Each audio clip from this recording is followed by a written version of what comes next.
예, 반갑습니다. 더불어민주당 원내대표 박찬대입니다. 오늘은 최근 공개된 노상원 수첩의 의미와 12.3 비상계엄에 김건희 여사가 개입한 정황, 그리고 명태균 특검법과의 상관관계에 대해 말씀드리려고 합니다. 이 사안들이 개별적으로도 매우 중요하고 큰 의미를 담고 있지만 본질적으로는 모두 하나로 연결되어 있다는 점에 주목해야 합니다. 먼저 노상원 수첩의 의미를 이야기하겠습니다. 그동안 윤석열은 12.3 비상계엄 선포 이유에 대해 경고용이라거나 계몽령이라고 주장했는데 실제 핵심 실무자들이 계획한 것은 결코 경고용도 아니고 계몽령은 더더욱 아니라는 점이 확실시 되고 있습니다. 노상원 수첩에 담겨있는 충격적인 내용들이 그것을 증명합니다. 언론 보도를 통해 확인된 노상원 수첩에 적혀있는 1차 수집 대상이 500여 명가량 된다고 합니다. 여의도 30에서 50명, 언론 쪽 100에서 200명, 민주노총, 전교조, 민변, 판사 등이 대상이고 김제동, 차범근 씨까지 포함되어 있다는데 경악을 금치 못하겠습니다. 주목할 점은 이 500명이 1차 수집 대상이고 10차까지 적혀 있는 것으로 봐서 수집 대상이 최소 수천, 최대 수만 명에 달할 것으로 추정됩니다. 대상도 정치인, 언론인, 법조인, 노조, 연예인, 체육인, 방송인 가리지 않고 광범위합니다. 살해 방법도 극악무도합니다. 주먹으로 분쇄시킨다거나 음식물에 독극물을 탄다거나 잠자리를 폭파한다거나 확인사살한다거나 북한을 이용해 어뢰 공격을 한다거나 격침시키는 방안들을 적어놓았다고 합니다. 게다가 수첩에는 전 국민 출국금지, 국회 3주 봉쇄 등 기본권 제약과 정치활동 전면금지 등의 포괄적 탄압 조치도 있었고 헌법, 법 개정, 3선 집권 구상 방안, 후계자는 이라는 메모도 있습니다.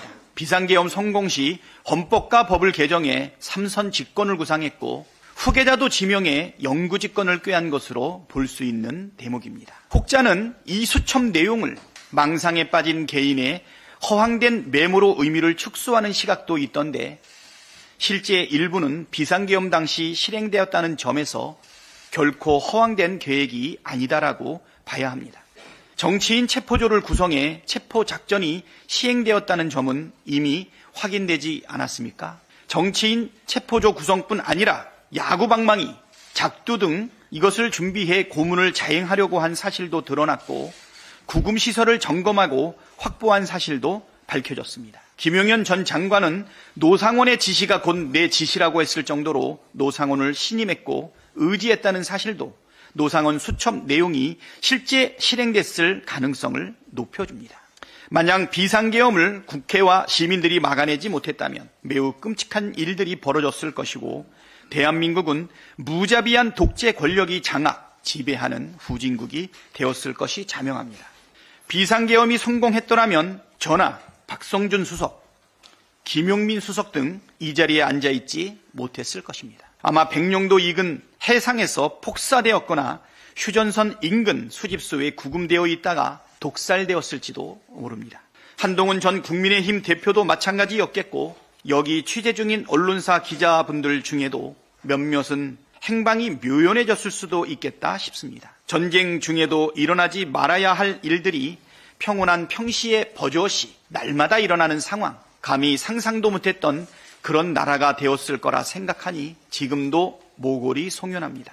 그럼에도 아직까지 윤석열 내란 수계와 그 일당들을 옹호하는 세력들이 존재합니다. 국민의힘이 대표적입니다. 국민의힘 권성동 원내대표를 비롯한 지도부는 말로는 비상계엄이 잘못이라고 하면서도 실제 행동은 내란 수계를 옹호하고 내란에 대한 수사와 단죄를 방해하고 있습니다. 심지어 헌법재판소를 날마다 흔들고 헌법재판관을 악마화하는 일에 앞장서고 있습니다. 아무리 지지층을 결속하기 위한 행동이라고 좋게 이해를 하려 해도 이런 행동의 결과는 헌정 질서를 유린하고 테러와 폭동을 부추기는 사태로 이어지고 있습니다. 헌법을 지키지 않겠다, 헌법재판소의 결정을 따르지 않겠다는 것은 결국 대한민국의 체제를 인정하지 않겠다는 것입니다. 그런 자들을 일컬어 반국가 세력이라고 하고 그런 집단을 반국가 단체라고 합니다. 국민의힘이 민주공화국의 정당으로 인정받고 싶다면 지금이라도 헌법과 사법 질서를 부정하는 반국가 행위를 멈춰야 합니다. 폭동을 선동하는 정광훈을 비롯한 극우 세력들과 선을 명확하게 긋고 최소한 내란을 일으켜 헌정 질서와 민주주의를 유린한 윤석열을 출당하는 것이 도리라는 점을 다시 한번 강조드립니다. 두 번째, 김건희 조태영 국정원장 문자 대화의 의미 말씀드리겠습니다. 지난 13일 헌법재판소 탄핵 심판에서 김건희가 비상계엄 선포 전날인 작년 12월 2일 조태영 국가정보원장에게 문자를 2통 보냈고 조태영 국가정보원장이 계엄 당일 단문자를 보냈다는 사실이 밝혀졌습니다. 구체적인 문자 내용이 확인되지 않았지만 두 가지 사실을 추론할 수 있습니다. 첫째, 민간인 김건희가 광범위하게 국정에 개입했다는 사실입니다. 둘째, 김건희가 12.3 비상계엄의 준비와 실행에 관여했을 가능성입니다. 하나씩 살펴보겠습니다. 첫째, 윤석열은 V1, 김건희는 V0로 불릴 정도로 김건희가 그동안 국정 운영에 깊숙이 개입해왔다는 사실은 널리 알려져 있습니다. 명태균의 통화 녹취에서도 이런 사실이 확인된 바 있습니다. 그 연장선에서 국정원장과의 문자 대화가 오갔을 수 있습니다. 조태영 원장은 이번 문자가 처음이 아니라는 것도 인정했는데 상식적으로 민간인이 국가 최고 정보기관의 수장과 문자를 주고받는 것은 상상하기 어렵습니다. 어떤 내용의 문자를 주고받았는지 확실하게 밝혀내야 합니다. 국정농단이 일상인 정부였다는 방증인 만큼 반드시 진실을 밝혀내는 것이 꼭 필요합니다. 둘째, 이번 비상계엄이 명태균이 황금폰 공개를 밝힌 다음 날인 12월 3일에 전격 선포되었다는 점에 비춰볼 때 김건희가 12.3 비상계엄에 관여한 정황 증거이기도 합니다. 수차례 말씀드렸던 것처럼 명태균 게이트는 비상계엄의 트리거였습니다. 지난 대선 당시 윤석열이 명태균의 여론조작에 크게 도움을 받았고 김영선 전 의원 공천을 대가로 지급했다는 의혹은 널리 알려져 있습니다. 명태균 구속과 황금폰 공개 입장은 비상계엄을 앞당긴 결정적 계기였습니다. 창원지검이 명태균 수사보고서를 작성한 것이 작년 11월 4일입니다. 이 수사보고서에는 명태균이 여론조사 결과를 윤석열과 김건희에게 직접 전달하며 주고받은 대화 내용이 고스란히 담겼습니다.